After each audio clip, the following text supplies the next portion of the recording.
வணக்கம் வள்ளல் மீடியா நேயர்களே.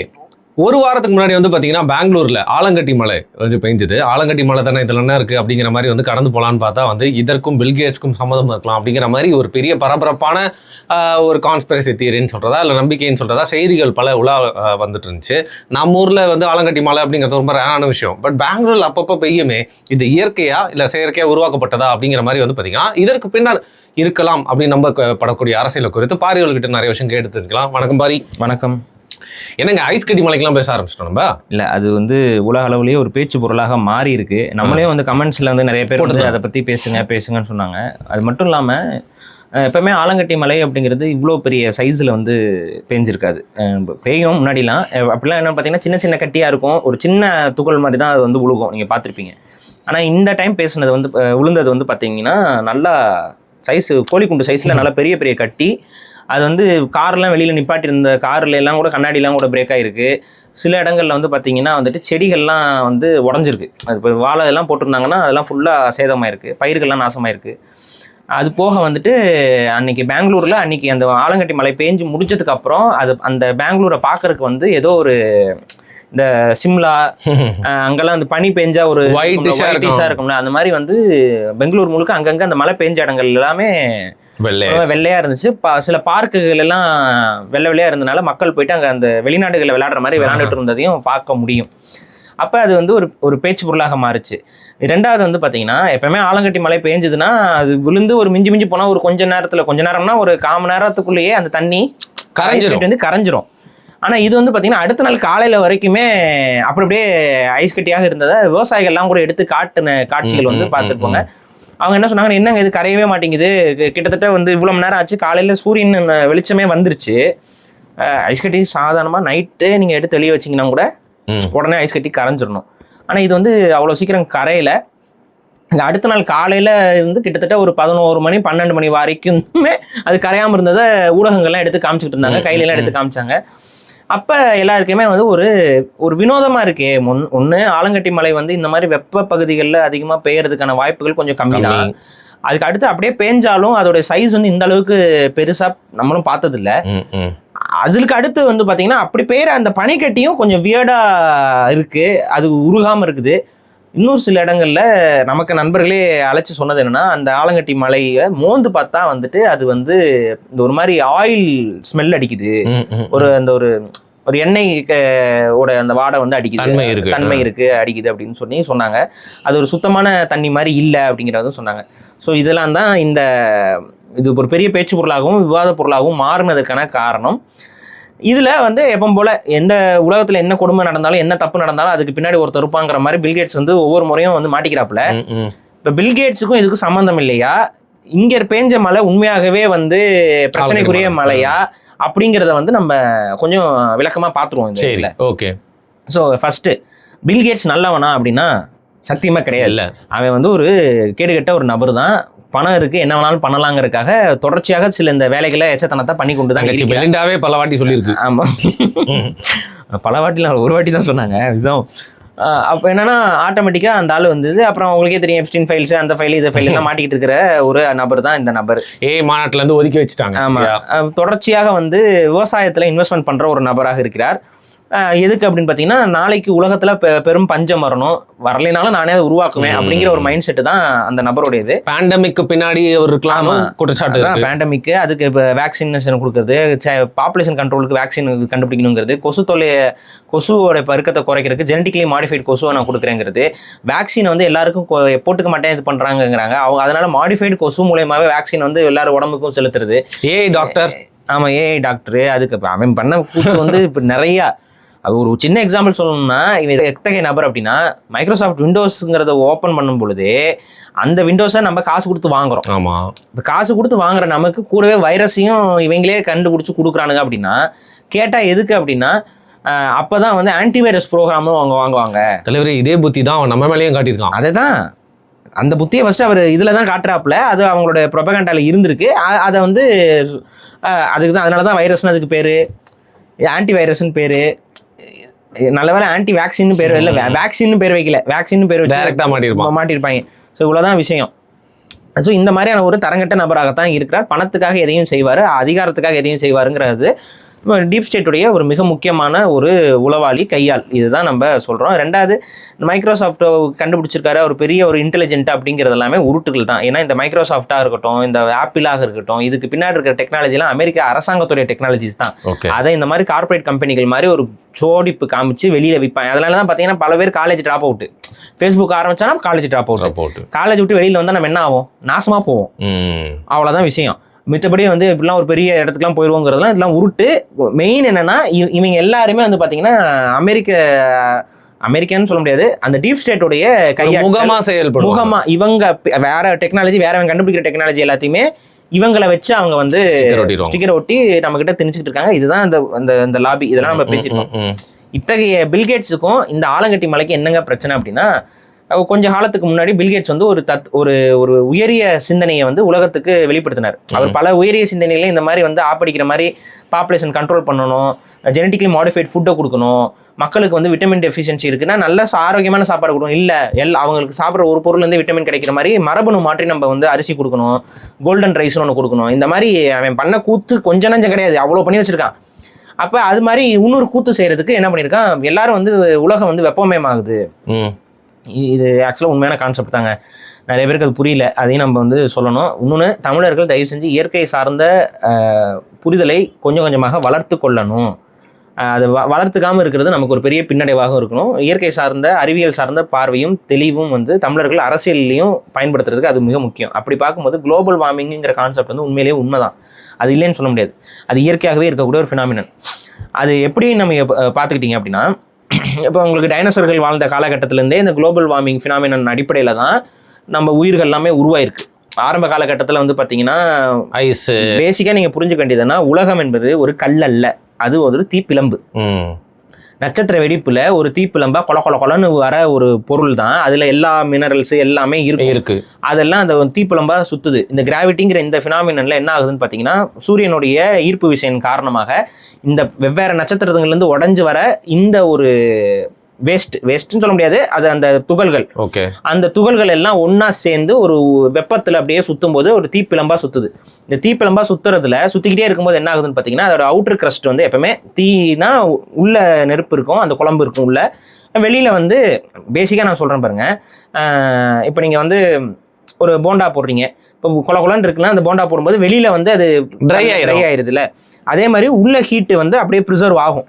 இப்போ என்ன ஆகுதுன்னா, வெளியில வந்து கொஞ்சம் கொஞ்சமாக அது வந்து ட்ரை ஆகுது. இந்த ட்ரை ஆகும்போது அதில் ரியாக்ஷன் ஆகுது, இதாகுது, அப்புறம் அட்மாஸ்பியர் உருவாகுது, இதெல்லாம் நடக்குது.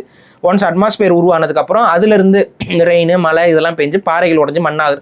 அப்போ இந்த உலகம் எப்படி உருவாகுதுன்னு நீங்கள் புரிஞ்சுக்கிட்டீங்கன்னா தான் இந்த உலகம் என்னன்னு முதல்ல தெரியும். அது ஒரு குழம்பு, அதுக்கு வெளியில இருக்க லேயர் மட்டும் வந்து கல்லா இருக்கு. இவ்வளவுதான் நம்ம புரிஞ்சுக்கணும். ரியாக்ஷனால தண்ணியும் நீங்க உடச்சி உள்ள போக போக அது உள்ள நெருப்பு குழம்பு தான் இருக்கும். இதனால தான் எரிமலை வெடிக்குது அப்படிங்கிறது வேற ஒன்றும் கிடையாது. உள்ள இருக்க குழம்புல கொஞ்சம் ஏதாவது ப்ராப்ளம் ஆயிடுச்சு அப்படின்னா அது வந்து பொத்துக்கிட்டு வருது, ஒரு ஹோல் மூலியமா வெளியே வருது. உள்ள இருக்கிற குழம்பு அப்படிதான் இருக்கு. அந்த குழம்பு வெளியில வருது தான் வல்கனம். இது மாதிரி ஆக்டிவ் வல்கனம்னு சொல்ற இடத்துல அப்பப்ப வெளியில வரும்.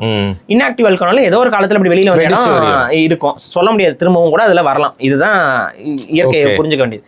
இப்ப இவ்வாறு இருக்கிற இதுல என்ன ஆகுதுன்னு பாத்தீங்கன்னா, இந்த உயிர்கள்லாம் உருவாகுதுல்ல, இது படிப்படியாக பரிணாமம் அடையுது. நீர் வந்ததுக்கப்புறம் உயிர்கள் கொஞ்சம் கொஞ்சமாக உருவாக ஆரம்பிக்குது. இந்த உயிர்கள்லாம் உருவாகி டைனோசர் அதெல்லாம் உருவாகும் பொழுது இங்கே இந்த காலகட்டத்திலேயே கிளைமேட்டிக் சேஞ்ச் வந்து இந்த உயிர்களுக்கு மிக முக்கியமான ஒரு தேவையாக இருக்குது.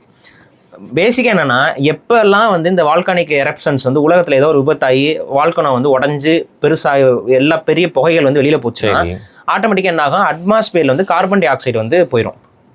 அட்மாஸ்பியரில் கார்பன் டை ஆக்சைடு இந்த கார்பன் இந்த பேஸ்டான காற்றுகள் அதிகமாக இருக்கும் பொழுது ஆட்டோமேட்டிக்காக என்ன ஆகுன்னு பார்த்தீங்கன்னா, சூரிய ஒளியை தடுத்துரும். அது மட்டும் இல்லாமல் இந்த கார்பன் டை ஆக்சைடு இதுகளுக்கெல்லாம் இருக்கக்கூடிய இந்த டை ஆக்சைட்ஸ்க்கு இருக்கக்கூடிய ஒரு மிக முக்கியமான பண்பு என்னன்னு பார்த்தீங்கன்னா, வெப்பத்தை வந்து கடத்தாது. ஓகேவா? ஸோ ஆட்டோமேட்டிக்காக நமக்கு வெப்பம்ங்கிறது எங்கேருந்து கிடைக்குது, சூரியன்லேருந்து தான் நமக்கு வெப்பம் கிடைக்குது. அப்போ அந்த வெப்பத்தை அது கடத்தலை அப்படின்னா ஆட்டோமேட்டிக்காக என்ன ஆகுன்னு பார்த்தீங்கன்னா, நம்ம வந்து குளிர்ச்சியாக தொடங்கிடும். இவ்வளோதான் விஷயம். இப்போ என்ன ஆகுதுன்னா, நம்ம அதிகமாக வந்து வண்டி ஓட்டுறோம், கார் ஓட்டுறோம். இப்போதான் கடந்த 100 வருடங்களாகத்தான் அது மனிதர்கள் ரொம்ப அதிகமாக பயன்படுத்துகிறோம்.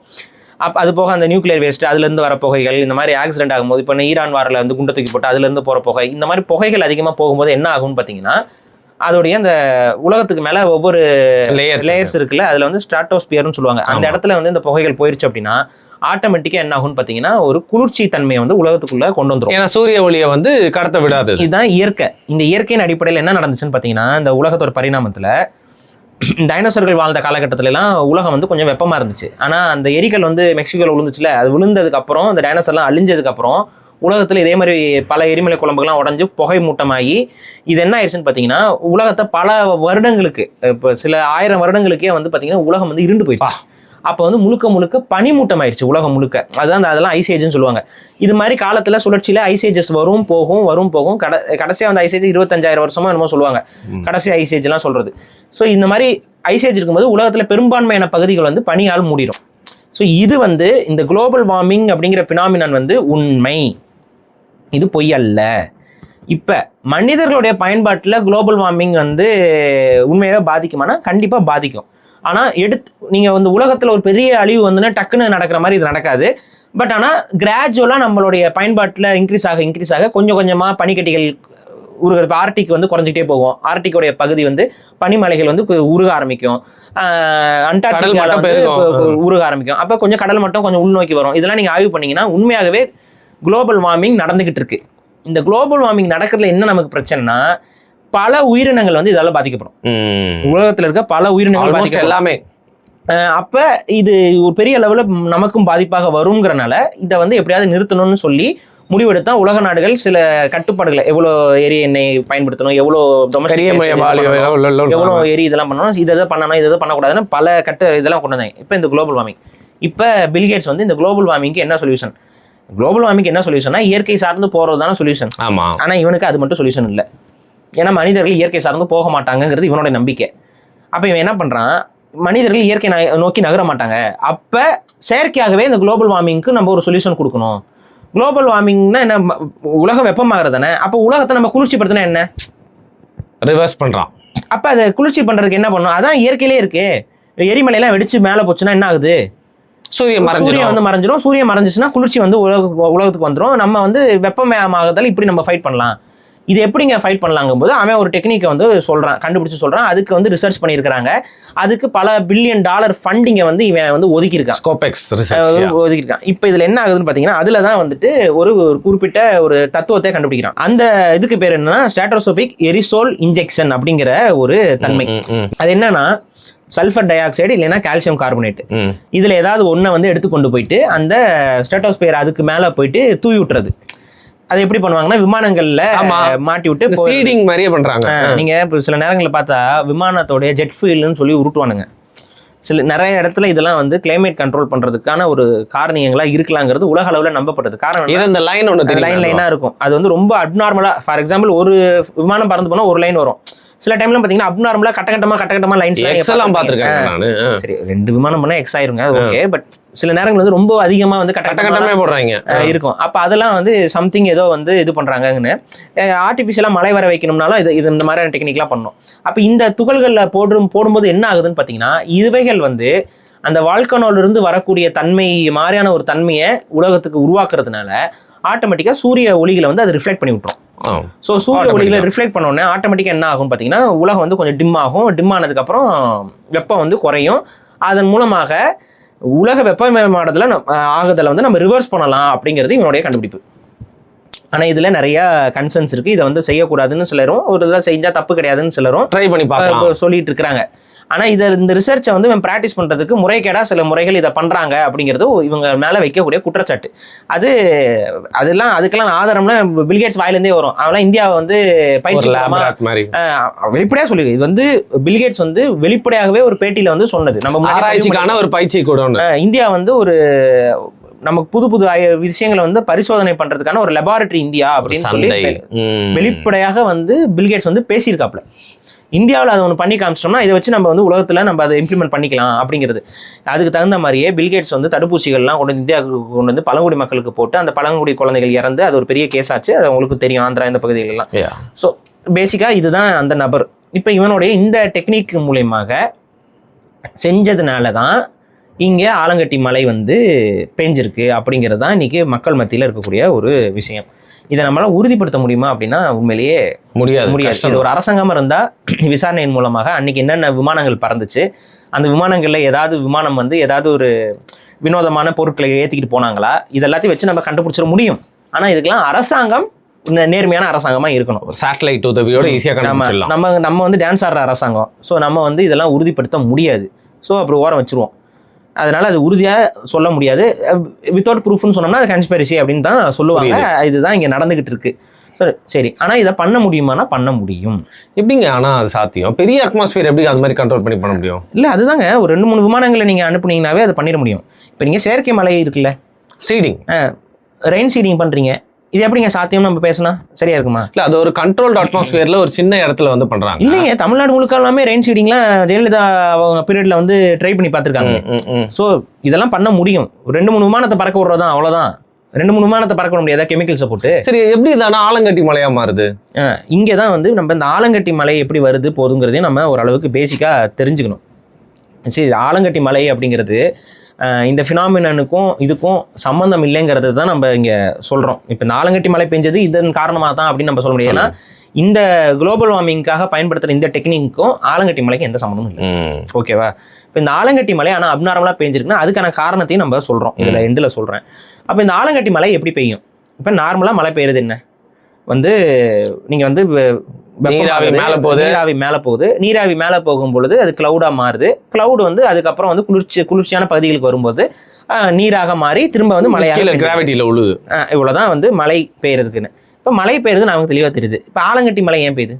இல்லை, ஓவர் கூலிங் ஆயிடுச்சு அப்படின்னா அது சாலிட் ஃபார்ம்ல மாறிடும். ஏன் வந்து இந்த மலை ஓவர் கூல் ஆகலை, இது ஏன் ஓவர் கூல் ஆகுது? இப்போ இங்கே தான் விஷயம்னா வேற ஒன்றும் கிடையாது. ஆலங்கட்டி மலை எங்கே அதிகமாக பெய்யும் அப்படின்னு நீங்கள் பார்த்தீங்க அப்படின்னா, திடீர்னு கிளைமேட் ஃப்ளக்சுவேஷன் எங்கேயாவது நடந்துச்சுன்னா ஆலங்கட்டி மலை வந்து சாத்தியம்.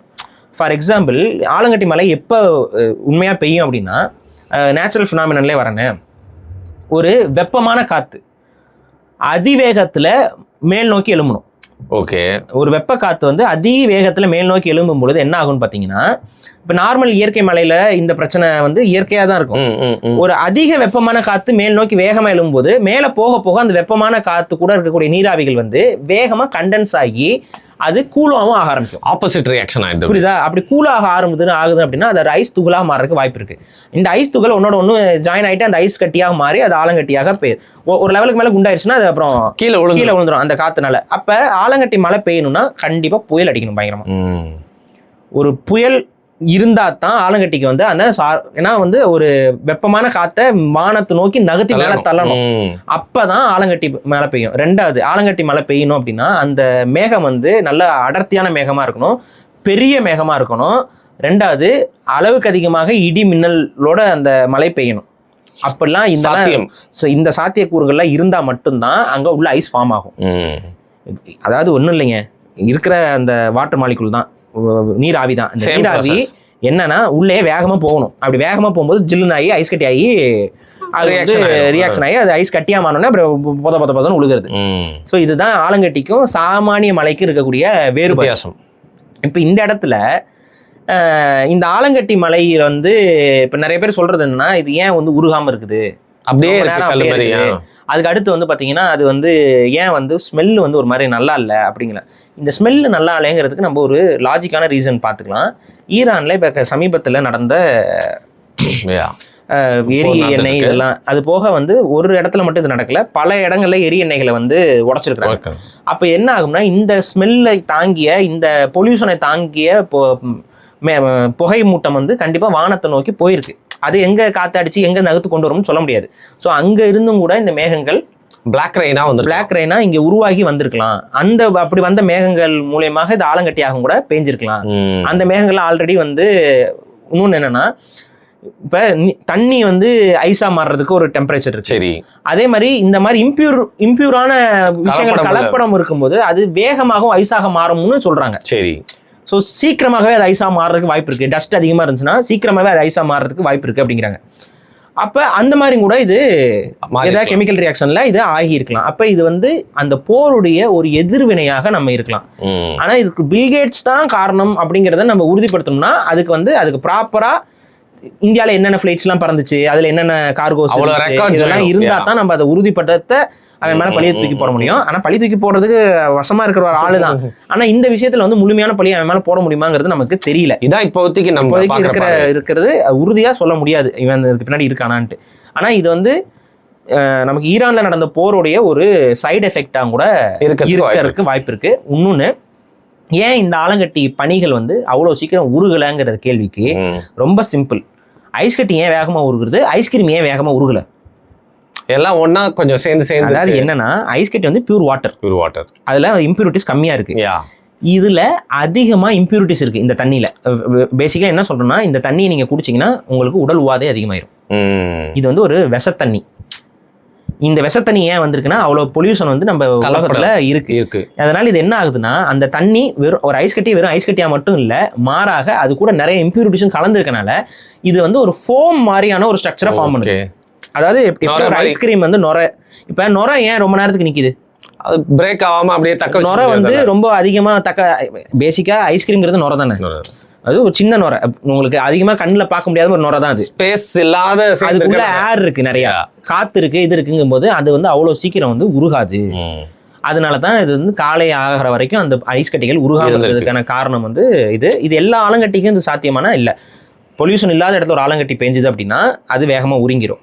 அப்போ நம்ம இங்கே கவலைப்பட வேண்டியது ஆலங்கட்டின் பனி ஏன் உருகலைங்கிறத விட எவ்வளோ பொல்யூஷனை வந்து நம்ம உலகத்துக்கு கொடுத்துக்கிட்டு இருக்கோங்கிறத நம்ம பார்க்கணும். இந்த போர் மூலமாக அந்த பொல்யூஷன் பல மடங்கு அதிகரிச்சிருக்குங்கிறதையும் நம்ம பார்க்கணும். ஏன்னா எண்ணெய் கிடங்குகளே எரியுது இல்லை. ஸோ அதாவது ஒரு 3 வருஷம் 4 வருஷத்துக்கு எரிஞ்சு போகிற ஒரு ஃபியூவல் வந்து ஒரு 2 நாள் 3 நாள்ல பறந்து ஒரே இடத்துல இருந்து வேற எரிஞ்சு போகுது. அப்போ வந்து கண்டிப்பாக அதோடைய பாதிப்பு நமக்கு ஃபேஸ் பண்ணி தான் தீருவோம். தீபாவளிக்கு ஒரு நாள் பட்டாசு வெடிக்கும் போது பிரச்சனை ஆகுதுன்னு நம்ம எல்லாம் சொல்லும் பொழுது, இந்தியா முழுக்க ஒரு நாள் பட்டாசு வெடிக்கும் போது இருக்கக்கூடிய அந்த பொல்யூஷனே வந்து எவ்வளவு அதிகமா இருக்கு நமக்கு ஃபீல் ஆகுது இல்ல. ஸோ யோசிச்சு பாருங்க, பட்டாசு வெடிக்கிறோம், இங்க எண்ணெயவே போட்டு கொளுத்தி எரிய விடுறோம். அதுவும் வந்து ஒரு எண்ணெய் கிடங்கு கிடையாது, கிட்டத்தட்ட 10-15 எண்ணெய் கிடங்கு எரிஞ்சு வானத்துக்கு. ஹிஸ்டரியிலே இந்த அளவுக்கு ஒரு ஆயில் சம்பந்தப்பட்ட பிரச்சனை வந்தது. அப்புறம் மோடி அவர்களும் வெளிப்படையாக சொல்லிவிட்டார், லாக்டவுன் போல பாத்திரங்கள் எடுத்துக்கொண்டு நம்ம வந்து ரோட்ல வந்து அடிக்க போறோம்னு நினைக்கிறேன். ஸோ பேசிக்கா என்னன்னா, இதுக்கு முன்னாடி ஈரானை முடிச்சு விட்டுருவாங்க, ஈரானை 2 நாள்ல முடிச்சிருவாங்க. அமெரிக்கா எவ்வளவு பெரிய சும்மாவா பாத்தீங்கன்னா வந்து அலங்கார பந்தலிலே எல்லாம் பாட்டு போட்டுட்டு ஆடிட்டு இருந்தவனுங்களாம். நம்ம சொன்னது நடக்குது, அவனுங்க சொல்றது நடக்குது. இஸ்ரேல் நான் என்ன சொன்னேன், இந்த போர் வந்து இழுத்துக்கிட்டு போகும்னு சொன்ன 1 மாசம் மேல ஆயிடுச்சு பாரு. இன்னைக்கு நம்ம சொல்லும் பொழுது அதெல்லாம் இல்ல அதெல்லாம் நொல்ல அப்படின்னு 1000 நாள்ல முடிச்சிருவாங்க. ஏன்னா நம்ம வந்து உண்மையாவே நடுநிலைத்தன்மையோட எல்லாத்தையும் ஆய்வு பண்ணி தான் நம்ம சொல்றோம். 2வது எளிய மக்களுக்கு புரியணுங்கிற மாதிரி நம்ம சொல்றோம். நம்ம எளிய மக்களுக்கு புரியுற மாதிரி சொன்ன உடனே இவங்க காம்ப்ளிகேட்டா பேசுற உட்காந்துட்டு இருக்கவங்க என்ன நினைச்சுக்கிறாங்கன்னா, நமக்கு எதுவும் தெரியாது நினைச்சுக்கிறாங்க. நம்ம இன்டெலெக்சுவல் இவங்களுக்கு புரியாத வார்த்தைகளை பேசும்போது நம்ம இன்டெலெக்சுவல்னு காட்டிக்கலான்னு.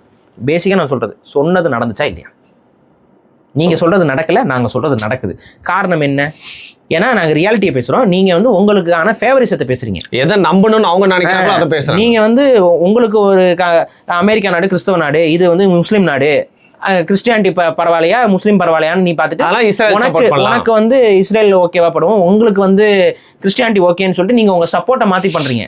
நாங்க அப்படி பண்ணல, நிதர்சனத்தை வச்சு பேசிக்கிட்டு இருக்கோம், ரியாலிட்டியை பேசிக்கிட்டு இருக்கோம். ஸோ ரியாலிட்டியில் நம்ம என்ன சொன்னோம், பெட்ரோல் தட்டுப்பாடு வரும்னு சொன்னோம், பெட்ரோல் விலை ஏறும்னு சொன்னோம், கேஸ் பிரச்சனை வரும்னு சொன்னோம், அதை யாராலையும் தடுக்க முடியாதுன்னு சொன்னோம். இல்லை அதெல்லாம் வராது நமக்குன்னு சொல்லிட்டு இருந்தீங்க. கண்டிப்பாக வரும். இப்போ நான் சொல்கிறேன், கண்டிப்பாக வரும், பிரச்சனையை சந்திக்க தான் போகிறோம், பொருளாதார பிரச்சனைகள் சமநிலையின் வரும். இது எப்போ முடியும்னா, அமெரிக்கா மூடிக்கிட்டு இந்த போர்லேருந்து வெளியே போனா தான் நடக்கும். இன்னைக்கே ஆனால் நீங்கள் சொல்கிற மாதிரி மூடிட்டு வெளில போனாலும் இதோட ரெபர்கஷன்ஸ் இருக்கும். ஒரு சில வருடங்களுக்கு கூட இது நீடிக்கலாம். ஆனால் நம்ம சொன்னது தான் நடக்கும்.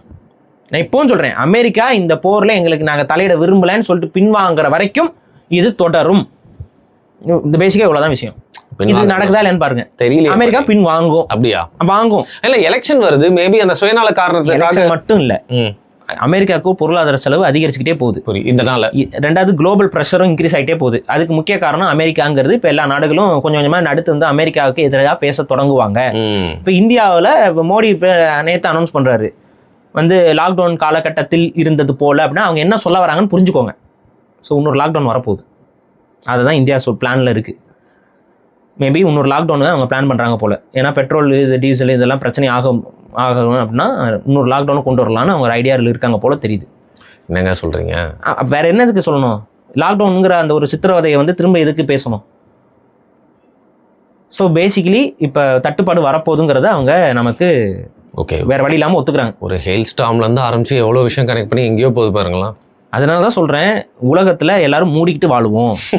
எல்லாம் ஒரு மனுஷன் மதிப்போம், இயற்கையை மதிப்போம், நேசிப்போம், ஒருத்தன் நேசிப்போம். இவன் முஸ்லீம், இவன் ஹிந்து, இவன் அவன் நம்ம பிரிக்க தேவையில்லை. எல்லாரையும் மனுஷனாக பார்ப்போம். எந்த மனிதனுக்கும் நம்ம தீங்கி நினைக்க தேவை கிடையாது. அவர் மண்ணில் அவர் ஆள்வோம். இந்த மாதிரி அந்த டீப் ஸ்டேட்டுக்கு சொம்பு தூக்கிட்டுலாம் நம்ம அலைய தேவையில்லை. இதை தான் நம்ம சொல்கிறோம். இதை நீங்கள் ஃபாலோ பண்ணிங்கனாவே நம்ம நாட்டில் பாதி பிரச்சனை குறைஞ்சிரும், பாதி சிக்கல்களில் வந்து நம்ம வெளியே வந்துடுவோம். உலகமும் வந்து சரியாயிரும். இவனுங்க சரி செய்ய விடமாட்டானுங்க. இப்போ ஈரான்கிட்ட அணு ஆயுதம் இருக்கான்னு சொல்லிட்டு ரகலை பண்ணான். அவங்ககிட்ட மித்த ஆயுதங்கள் இருக்குது. இப்போ அத்தனை ஆயுதத்தையும் அவன் போட்டு காட்டுறான். இப்போ வந்து அடி வலிக்குதே கொடையிலேன்னு இருக்கிறான். இப்போ வந்து இப்போ டீசல் பெட்ரோலுக்கும் நமக்கு பெரிய லாக் ஆகிட்டோம். இது டீசல் பெட்ரோல் மட்டும் இல்லை, இப்போ பிளாஸ்டிக்லேருந்து எல்லாமே இருந்தெல்லாம் தான் இது பண்ணுறது. இப்போ எல்லாமே லாக் ஆகும். இப்போ எல்லாமே விலையேறும், எல்லாமே லாக் ஆகும். இப்போ நமக்கு ஒரு தலை கொட்டச்சலை கொண்டு கொடுத்துட்டு போயிட்டாங்க. செவனே நீங்கள் உட்காந்துருக்க, நமக்கு இங்கே 1000 பிரச்சனை வருது. அப்போ இங்கே நம்ம புரிஞ்சிக்க வேண்டியது என்னென்னா, இதுதான் இந்த விஷயங்களுக்கான அடிப்படை காரணம். இதில் இப்போ இந்த ஆலங்கட்டி மலை இதெல்லாமே வந்து பார்த்திங்கன்னா இந்த உலகத்தை நம்ம கேவலமாக நடத்துறதுனால ஏற்படக்கூடிய ஒரு சைடு எஃபெக்ட்ஸ். இதை நம்ம புரிஞ்சுக்கணும். இந்த போர் இதெல்லாம் விரும்பாதீங்கன்னு சொல்கிறதுக்கும் காரணம் இதுதான். நான் என்ன சொல்கிறேன், ஒரு நார்மலாக அதை ஒரு எண்ணெய் எரிந்து ஒரு புகை மூட்டம் வந்து அந்த புகை மூட்டத்திலிருந்தே இவ்வளோ பிரச்சனைகளை நம்ம ஃபேஸ் பண்ணுறோம் அப்படின்னா, பேசிக்காக கொஞ்சம் யோசிச்சு பாருங்கள், நியூக்ளியர் வின்டர்லாம் எப்படி இருக்கும். நியூக்ளியர் வின்டர்னால் என்னென்னு போய் தேடி பாருங்க. இதெல்லாம் சாதாரண விஷயமே கிடையாது. வெளியில் போனீங்கன்னாவே சாகிற அளவுக்கு கூட ரேடியேஷன் இருக்கும் நியூக்ளியர் வின்டரில். வெளியில் கதவை திறந்துட்டு போனீங்கன்னாவே செத்துறவங்க முன்னாடி ஒரு ரேடியேஷன் தாங்கிய பனி கூட பெய்ய வாய்ப்பு இருக்குது. அதனால தான் சொல்கிறேன், எவனாவது ஒருத்தன் இந்த போரை விரும்பாதீங்க. ஏன்னா ஒரு லெவலுக்கு மேலே அணுகுண்டை வச்சுக்கிட்டு இருக்கிறானுங்க, சும்மா இருக்க மாட்டாங்க, எதையா போட்டு தொலைஞ்சிருவானுங்க. அதனாலேயே சொல்கிறேன், வேண்டாம், போரை விரும்பாதீங்க. எப்போ போருன்னு சொன்னாலும் திட்டுங்க, அந்த 2 நாட்டையும் பிடிச்சி திட்டுங்க. சண்டை போடாதீங்கடான்னு சொல்லுங்கள். அதில் எவன் வந்து வார் மாங்கர்னு சொல்லுவாங்க. அதாவது யார் போருக்கு ரொம்ப முன்னாடி வந்துட்டு வரானோ அவனை போட்டு அடிக்கடி அடிங்க. அப்பதான் வந்து அவனுக்கான மாரல் சப்போர்ட் உடையும், ஆட்டோமேட்டிக்காக அவன் வந்து அந்த போர்ல இருந்து பின்னெடுப்பான். ஸோ இந்த போர்ல அமெரிக்கா தான் வார் மாங்கரிங். பெரும்பான்மையான போர்ல அமெரிக்காவும் இஸ்ரேலும் தான் வார் மாங்கரா இருக்கிறனால தான் நம்ம அவங்கள திட்டுறோம். இல்லைன்னா அமெரிக்காவையும் இஸ்ரேலையும் நம்ம திட்ட வேண்டிய அவசியம் எங்கிருந்து நமக்கு வருது? ஸோ அந்த லாக்டவுன்லாம் சொல்லி சென்சேஷனலைஸ் பண்ணி மக்களை பயமுறுத்த விரும்பல. பட் நம்ம ஒரு ப்ரெடிக்ட் பண்ணி பேசி பார்க்கலாம். ஒரு விஷனரியாக நம்ம அதை எப்படி பார்க்கலான்னு யோசிக்கலாம். இப்போ பேண்டமிக் வருது, அப்போ ஒரு லாக்டவுன்னா நோய் பரவிடும். அதனால் நாங்கள் எல்லாரையும் கட்டுப்படி வைக்கிறோம், மாஸ்க் போடுறோம், யாருமே வந்து சோஷியல் டிஸ்டன்சிங் வச்சுக்கணும், எல்லாம் கும்பல் கூடக்கூடாதெல்லாம் வச்சாங்க. பட் இது வந்து மேபி ஒரு ஃபியூயல் சம்மந்தப்பட்டு வரக்கூடிய லாக்டவுன்னால கவர்மெண்ட் வந்து மக்களை ஹேண்டில் பண்ணுறது இது டிஃப்ரெண்ட்டாக தானே இருக்கும். அப்போ வந்து நோய், பயம், கிருமின்னு இருந்துச்சு. இப்போ இது வந்து வேற மாதிரி ஒரு குட்டி அடக்குமுறை பண்ணால் தானே பண்ண முடியும். இது வந்து என்ன ஆகும்னா, உங்களுக்கு கிரைசிஸ் வரப்போகுதுங்கிறதோடைய அறிவிப்பு தான் அது. டீசல் பெட்ரோல் இல்லைன்னா அடுத்து நீங்கள் எப்படி செயல்படுவீங்க? இதை யோசிங்க. சரி, அரசாங்கம் எப்படி செயல்படும்? லாக்டவுன் போட்டுச்சுன்னா கூட எப்படி செயல்படும்? அரசாங்கம் செயல்படணும்னா இப்போ ஃபார் எக்ஸாம்பிள் போலீஸ் ஜீப்புக்கும் டீசல் வேணும், ராணுவ வண்டிகளுக்கும் டீசல் வேணும். இதுக்கு ஃபர்ஸ்ட் ப்ரையாரிட்டி கொடுக்குமா? மக்கள் உங்களோட ஸ்கூட்டருக்கு ப்ரையாரிட்டி கொடுக்குமா? ஃபர்ஸ்ட், அதாவது இன்னைக்கு எப்படி எல்பிஜியோட அதே போல பப்ளிக் டிரான்ஸ்போர்ட்டேஷன்ஸ் இருக்கு. பப்ளிக் டிரான்ஸ்போர்ட்டேஷன்ஸை வந்து மெயின்டைன் பண்ணி தான் ஆகணும். அப்போ அதுக்கு கொடுக்கணும். இது இன்னொரு கொடுமை நான் சொல்லவா, நம்ம ஊரில் இன்னும் நிறைய எனர்ஜி செக்டார்ஸே டீசல் பெட்ரோல் நம்பி தான் இருக்குது. கரண்ட்டுக்கே நம்ம டீசல் இன்ஜின்ஸை பயன்படுத்தி கரண்ட் எடுத்துக்கிட்டு இருக்கோம், அதை ஊற்றி ஓட்டிகிட்டு இருக்கோம் பல இடங்களில். இப்போ அதுக்கெலாம் என்ன பண்ணலாம்? ஸோ எப்படி பார்த்தாலும் வந்து இது நமக்கு ஒரு பெரிய மேஜர் செட்பேக் தான். ஸோ செட்பேக் அதை நோக்கி அதனால தான் நம்ம என்ன சொல்கிறோம், இந்தியாவில் ஒரு ஃபேர்ம் ஸ்டாண்ட் எடுத்து இந்த போரில் வந்து நிப்பாட்டுங்கன்னு பேசணும். ஆனால் இந்திய தரப்பில் வந்து அப்படி நிப்பாட்டுங்கன்னு பேசுறதுக்கு பதிலாக நம்ம என்ன பண்ணிகிட்டு இருக்கிறோம் அப்படின்னா, ரொம்ப சப்மிசிவாக ஹேண்டில் பண்ணுறோம் இந்த விஷயத்தை. அதுக்கு ஏன் அந்த அளவுக்கு சப்மிசிவாக அப்படி நெளிந்து வளைஞ்சு அதுதான் நமக்கு ஏன்னு புரியல. அது நம்ம ஈரான் கிட்டேயும் நம்ம அப்படி தான் ஹேண்டில் பண்ணுறோம், யூஎஸ் கிட்டேயும் தான் ஹேண்டில் பண்ணுறோம். ஆமாம், ஈரான் கிட்ட அதுதாங்க நான் சொல்கிறேன். இந்த போரை நிறுத்துங்கன்னு ஒரு ஃபேமாக சொல்கிறதுக்கே வந்து நம்ம வந்து தயாராக இல்லை. இப்போ ஐரோப்பிய நாடுகள்லாம் சொல்கிறாங்கல்ல, இப்போ ஐரோப்பிய நாடோட ஸ்டாண்ட் என்ன, இந்த போரை நிப்பாட்டுங்க, இந்த போர் எல்லாரையும் பாதிக்குது, நிறுத்துங்க, பண்ணுங்கிறாங்க. ஸ்பெயின் எப்படி ஒரு பேக் ஹேண்ட் எடுக்கிறாங்க. அந்த மாதிரி வந்து ஒரு ஸ்டாண்டை வந்து நம்ம எடுக்க தவறுறோம் எல்லாருமே. அவள் தவறும் போது என்ன, ஏன்னா அமெரிக்காவுக்கும் வளைச்சிக்க கூடாது, ஈரானுக்கும் வளைச்சிக்க கூடாதுன்னு சொல்லிட்டு அப்படி எடுக்கிறனால என்ன ஆகுதுன்னா, ஸோ இது இடியாப்ப சிக்கலாக தான் போயிட்டுருக்கும். ஈரான் வந்து சரண்டர் ஆகாது. அது அவ்வளோ சீக்கிரம் சரண்டர் ஆகிற அளவுக்கு அது ஒரு வலிமையற்ற நாடும் அல்ல. அதான் திரும்ப சொல்கிறேன், அமெரிக்கா ஒரு கொம்பு தான், நான் இல்லைன்னு மறுக்கல. அமெரிக்கா வந்து ராணுவ பலத்தில் உண்மையிலேயே வந்து ரொம்ப சுப்பீரியர் தான். ஆனால் ஈரானுடைய ஸ்ட்ராட்டஜி அமெரிக்காவுக்கு எதிராக போரை நடத்தணுங்கிற சிந்தனையில் தான் உருவாக்கப்பட்டே இருக்கு. ஆல்மோஸ்ட் 40 வருஷம் அதுக்கே. ஆமாம், அதனால வந்து அமெரிக்காவுடைய வீக்கஸ்ட் விஷயங்களை அவங்க உணர்ந்து தான் அவங்க அந்த போரை அவங்க நடத்திக்கிட்டு இருக்காங்க. அதனால இந்த போரை வந்து அவ்வளோ சீக்கிரம் முடிக்க முடியாது, இது இழுத்துக்கிட்டே தான் இருக்கும். அப்போ இது இழுத்துக்கிட்டே இருக்குன்னா அமெரிக்கா வந்து இதில் நாங்கள் இனிமேல் தலையிடலன்னு சொல்லி விலகி போகிறது தான் ஒரே ஆப்ஷன். அப்படி விலகும்போது இஸ்ரேலுக்கு வந்து பெரிய அடி விழுகும், அதை நம்ம தவிர்க்க முடியாது. ஓகே, இப்போ இந்த எலக்ட்ரிக்கல் கிரிட்டு எனர்ஜி சென்டர்லாம் நோக்கி வந்து பார்த்தீங்கன்னா டார்கெட் பண்ணி ஃபுல்லாக முடிச்சு விட்டாங்க பாரு. நீங்கள் பார்த்துருப்பீங்கன்னு நினைக்கிறேன். இருளில் மூழ்கிருக்கு ஒரு கண்ட்ரியில். தலைவர்களும் சரியாக இல்லை, இராணுவமும் வந்து முழுசாக செயல்பட முடியல. ஏற்கனவே பார்த்தீங்கன்னா 1.5 வருஷமாக அவங்களுக்கு வந்து பார்த்தீங்கன்னா பொருளாதார ரீதியாக நிறைய பிரச்சனைகள். இப்போ அந்த கரண்ட் மாதிரியான விஷயங்களும் இல்லைன்னா அதை பேசிக்கலி ஒரு காசா மாதிரி ஆக்க ட்ரை பண்ணுறாங்களா? ஒரு ஒழுங்கி பண்ண முடியாதுங்க. நான் தான் சொல்கிறேன்ல, பட் எவ்வளோ நாள் தாக்கு பிடிக்க முடியும் ஈரானால்?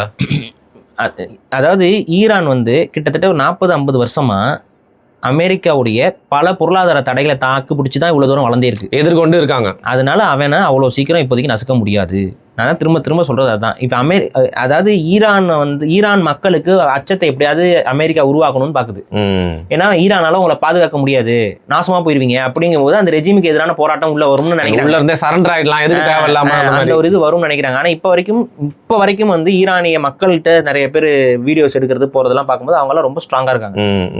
எங்கள் தலைவரை கொள்ளுவே நாங்கள் சும்மா இருப்போமா, அதெல்லாம் இல்லை, ஈரான் அடிக்கணும் என்ன ஆனாலும் பரவாயில்ல. ரெசிஸ்டன்ஸ் வந்து அது வந்து மக்கள் சப்போர்ட்டாக தான், பெரும்பான்மை மக்கள் சப்போர்ட்டாக இருக்காங்க. கண்டிப்பாக ஒரு நாட்டுக்கு எப்பவுமே ஆதரவுன்னு ஒரு பக்கம் இருக்கும். அது எதிர்ப்புடைய அளவு எந்த அளவுங்கிறதா நமக்கு உண்மையா தெரியல. அமெரிக்கா அந்த எதிர்ப்பு அளவு வந்து பூதாகரப்படுத்தி காட்ட முயற்சி பண்றாங்க மீடியா மூலியமா. அதுவும் ரொம்ப நாளைக்கு எடுபடாது, அது எக்ஸ்போஸ் ஆகிட்டே இருக்கும். இப்ப நீங்க பாருங்க, காமினி இறந்த உடனே வந்துட்டு கொண்டாடுறதுக்கு ஒரு குரூப்பை கூட்டிட்டு வந்து அமெரிக்கா தான் எல்லாத்தையும் காட்டுச்சு. ஏன் அதை திரும்ப உங்களால காட்ட முடியல? ஏன்னா ஒரு லெவலுக்கு மேல நீங்க ஈரான்ல குண்டு போடுறீங்க, அங்க இருக்க மக்கள் எல்லாம் சாராங்கன்னா இந்த குரூப்பை கொண்டு வந்து நீங்க திரும்ப ஆட போட்டீங்க. ஏன்னா உன் சகோதரன் அங்க செத்துட்டு இருக்கா, நீ வந்து காட்ட முடியாது, நீ எப்படா வந்து நீ ஜாலியா இருக்க அப்படின்னு அந்த கேள்வி வரும்ல. ஸோ ஆட்டோமேட்டிக்கா இது வந்து ஓகே ஃபைன். ஸோ ஒரு விஷயத்தில் கனெக்ட் பண்ணி உலக அரசியலை வந்து வெவ்வேறு கோணங்கள் வந்து புரிஞ்சுக்கிறதுக்காக பேசிடுறோம் அப்படின்னு நினைக்கிறேன். வெவ்வேறு டெவலப்மெண்ட்ஸ் ஏற்படும் போது சிம்பிளாக சொல்கிறேன், இந்தியாவில் அதிகாரத்தை வந்து வச்சிருக்கக்கூடிய ஐஏஎஸ் ஆஃபீஸர்ஸு நம்மலாம் வந்து சாமானிய குடும்பங்கள்லேருந்து தான் போயிருப்போம். சரி, அப்படி இருக்கிறவங்க கண் பார்வையில் நிச்சயம் வந்து இந்த டீப் ஸ்டேட்ஸை பற்றியான புரிதல் வந்து இருக்கணும். அவங்க அங்கே வந்து செல்ஃபிஷ்னஸை நம்ம கைவிட்டணும். இந்த குறிப்பாக வந்து பெரிய உச்சபட்சத்தில் இருக்கக்கூடிய காவல்துறை அதிகாரிகள், உச்சபட்சத்தில் இருக்கக்கூடிய கலெக்டர்ஸு, இவங்களை அப்புறம் ரிசர்ச் விங்கில் இருக்கக்கூடிய நபர்கள், இவங்களுக்கெல்லாம் வந்து கண்டிப்பாக இந்த டீப் ஸ்டேட்டை சத்தியான புரிதல் இருக்கணும். அது இல்லை பரவாயில்ல, அவங்க கூட நம்ம சப்மிசிவாக போனால் தான் வாழ முடியும் நீங்கள் நினைச்சீங்க அப்படின்னா, இன்னைக்கு சுச்சுவேஷன் அப்படி தான் இருக்குது. நிறைய பேருக்கு வந்து இவங்களை பகச்சோம்னா நம்மளை தூக்கி சாப்பிட்ருவாங்கிறது தெரிஞ்சு அவங்களுக்கு அவங்க சொல்கிறதெல்லாம் கேட்டுட்டு போகிற மாதிரி தான் இருப்பாங்க. ஆனால் முடிந்தவரை அந்த ஸ்டாண்ட் எடுக்கக்கூடாது மனிதர்கள். ரைட். ஏன்னா நீங்கள் நம்மளாம் தான் அவனுக்கு பவர் கொடுத்துட்டே இருக்கோம் திருப்பி. இப்போ பில்கேட்ஸ் எல்லாருக்கும் தெரியுதுங்க அயோக்கியன்னு, ஏதாவது பண்ண முடியுதா? அவன் ஜாலியாக மன்னிப்பு கேட்டு போயிட்டே இருக்கான், அவ்வளோதான். எல்லாம் அயோக்கியன் எப்ஸ்டீன்ல இருக்கிறான், எல்லாத்துலையும் இருக்கான். என்ன நடந்துருச்சு, என்ன பண்ணிட முடியும்? அப்போ உலகம் முழு இருக்க மக்களுக்கு அவனை தெரியுது அவன் தப்பானவன்ட்டு, ஆனாலும் எதுவுமே நம்மளால நடவடிக்கை எடுக்க முடியல. ஸோ இதுதான் பவர் அவங்களுக்கு. அந்த பவர் எங்கேருந்து கிடைக்குது? அப்போ இப்போ நீங்கள் இப்போ நல்லா யோசிங்களேன், நம்ம வந்து மக்களாட்சின்னு சொல்கிறோம். மக்களாட்சியில் எப்படிங்க பில்கேட்ஸ் நடமாடுறான்? எல்லாரும் கேட்குறீங்க, மக்கள் எல்லாருக்கும் அவன் வந்து தப்பானவன் தெரியுது. அப்படி இருந்தும் நீங்க தான் தேர்ந்தெடுக்கக்கூடிய ஒரு அரசாங்கம் எப்படிங்க அவனுக்கு ஆதரவு நிற்குது? ஒன்றும் பண்ண முடியல. அப்போ புரிஞ்சுக்கோங்க, நீங்க இந்த அரசாங்கங்களை தேர்ந்தெடுக்கப்படுது. அது வந்து உங்ககிட்ட நீங்க தேர்ந்தெடுப்பதாக உங்களை நம்ப வைக்கப்படுகிறீர்கள், அவ்வளவுதான். இதனால தான் இந்த எலெக்ஷன் இதுல எல்லாம் வந்து ஃபோர்ஜரி நடக்கக்கூடாது, அதனால தான் எலக்ட்ரானிக் வாக்கெந்திரங்கள் இதெல்லாம் இருக்கக்கூடாதுங்கிறத நாங்கள் சொல்றோம். ஏன்னா உங்களுக்கு தெரியாது நீங்க தான் உண்மையாக தேர்ந்தெடுத்தீங்களான்னு, நீங்க நம்ப வைக்கப்படுகிறீர்கள். இதை தான் நம்ம திரும்ப சொல்றோம். ரைட். இந்த ஒரு மந்தையை மாதிரியே இல்லாமல் தனித்து வந்து சிந்திக்கணும், அதன் மூலியமா நிறைய தெளிவு பெறணும். அதற்கு இந்த காணொலி பார்த்தீங்கன்னா பல்வேறு விஷயங்களை பல்வேறு கோணங்களை சொல்லியிருக்குன்னு நினைக்கிறேன். மிக்க நன்றி பாரு. நன்றி.